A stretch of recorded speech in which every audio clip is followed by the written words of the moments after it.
So I actually went to university at USF prior to dental school, and the big part of why I wanted to come to UCSF was to do the joint program.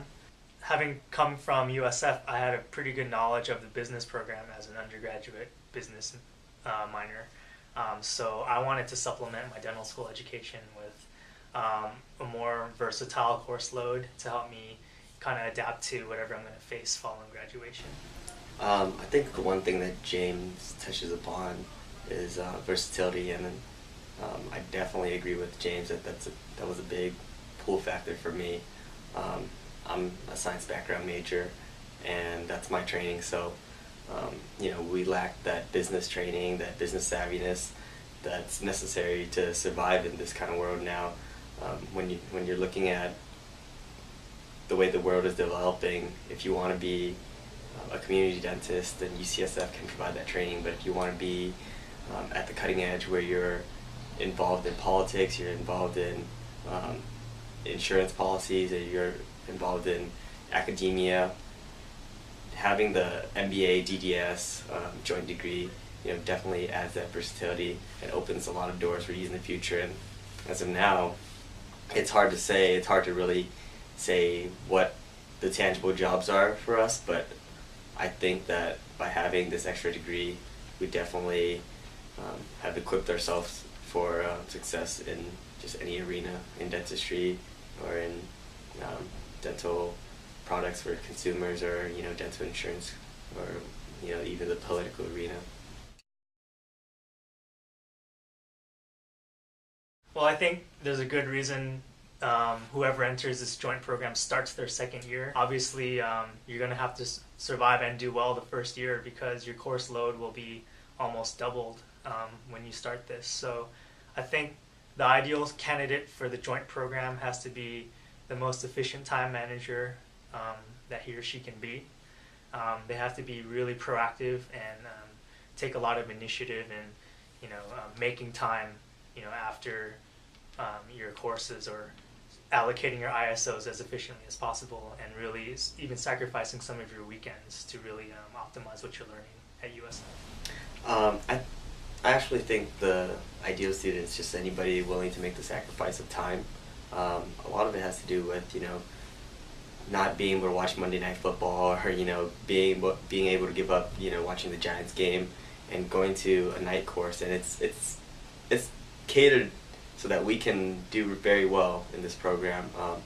I actually was able to take 6 months off to study for National Board 1 exam, and I was doubtful about finishing on time, but I finished actually 3 months early despite taking some time off. So if you're willing to give up some of your evenings and some of your weekends for the next 3 years, it's very doable.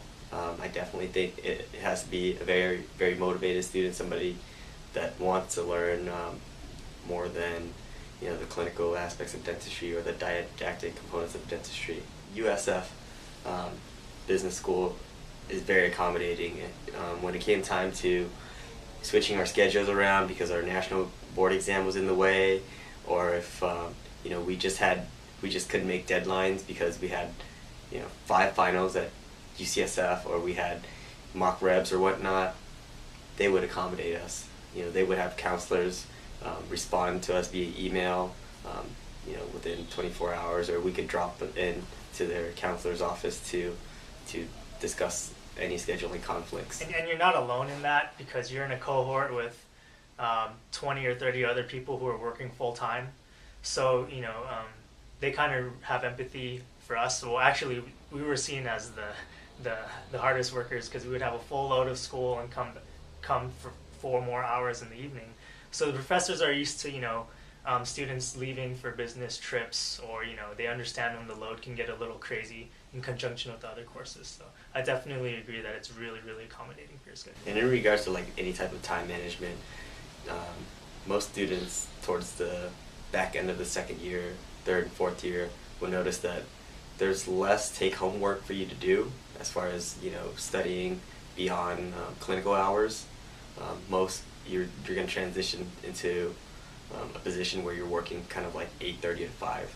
So it's like the didactic component of dentistry drops off just a bit, and you wouldn't need to do as much work as you would in the first year of dentistry. And so that's why starting second year for the joint program makes a lot of sense.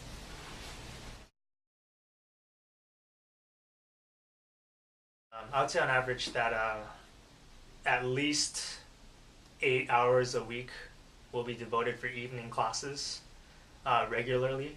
And the other thing that the applicant needs to take into consideration is that we're on a quarter system here mandated by UC, and then over there at USF we're on a half semester system. So whenever we're on break from dental school, we still have class for business school and vice versa.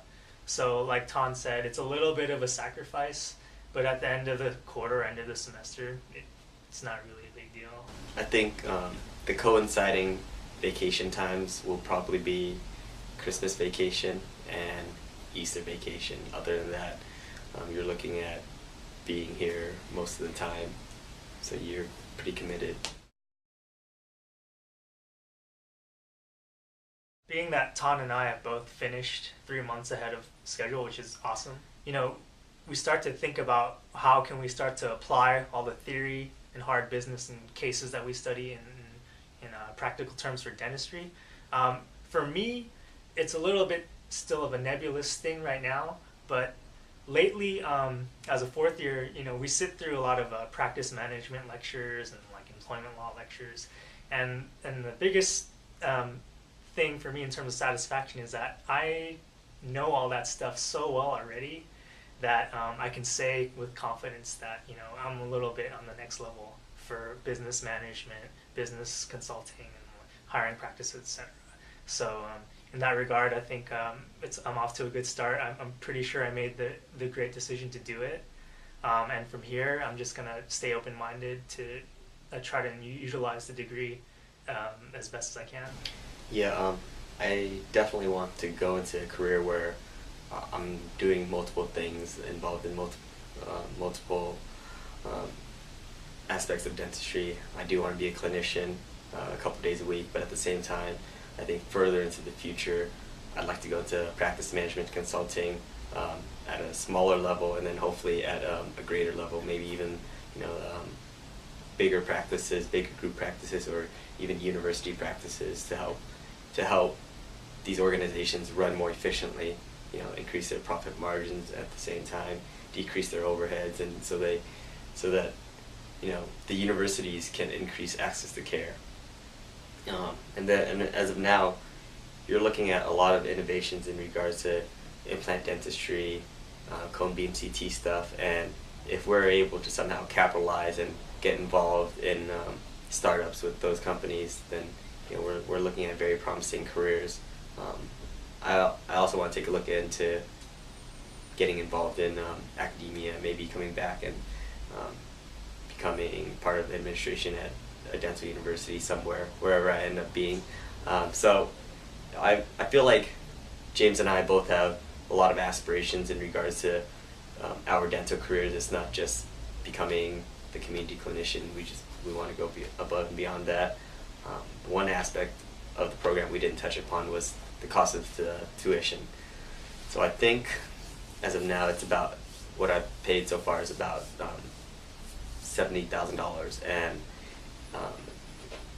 I think of it as more of an investment than anything else, and I have a gut feeling that the returns will be there in the future. If I can make a tenth of that a year for the next 25 years, then I'll make my returns for this investment. And if you're looking at cost now versus cost in the future, we'll get this we'll get this education at a great discount, because inflation is going to drive the cost of education up quite a bit in the future. Okay. I just wanted to say something about kind of how what you learn slowly starts to unfold after the fact. One example was Ton and I took a course, 8-week course. It's called Sales and Channel Management. It was 10 weeks of pretty much how to make that sale. And it was great because the professor tried his best to tailor the material such that it was most relevant to us. And it really dove into the ethics of a sale, you know, the aesthetics of a sale. So one really cool kind of field trip that we did was we spent half a Saturday in Union Square, and we had to go to every store in Union Square and kind of study, you know, the layout, the color scheme, the greeters, how their personality. And I think kind of the subtleties like that will go a long way in even a private, especially a private practice. I think it's a lot of the small things that if you really, really pay attention in class, you'll just keep it in your the back burner and kind of just pull out that knowledge whenever it's going to come true. I mean, I'll go to like dental conventions and talk to sales reps, and I can just kind of see what they're doing now, and you know, I can analyze business plans and see, you know, this might be a pretty viable innovation, or I don't like how this company is approaching me about it. So I think it's made me a smarter clinician and a smarter consumer in both those regards. So I'm pretty excited to see where the knowledge is going to take me in the future. I want to try and think of like a take-home message for anyone thinking about it. I would say for any dental student contemplating whether or not to do the joint program, really, really ask questions of us while we're here. USF is not far away. They're going to be more than happy to have you sit in on a class. And really, really, it's about an open mind. It's not like dental school where they're going to feed you hard science and you need to memorize it, and that's the axiom of it. You know, business school is always going to change dependent on the climate of the economy, the climate of the politics. And, you know, the more stake you invest yourself with that as a clinician, all the more power to you, and you're going to be a better doctor. That's my honest opinion. One thing I'd like to wrap up with is that I thought that education was refreshing. It's definitely a different style of thinking than we think here at UCSF as clinicians, as dentists, as scientists.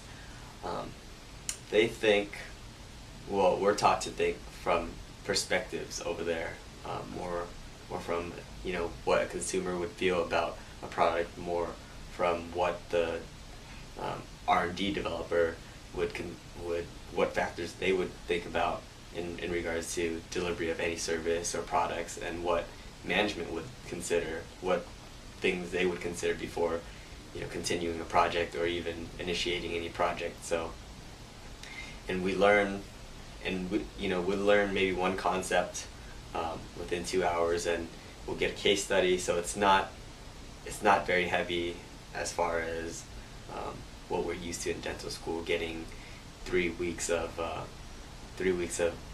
biochemistry in a 4-hour block or something like that.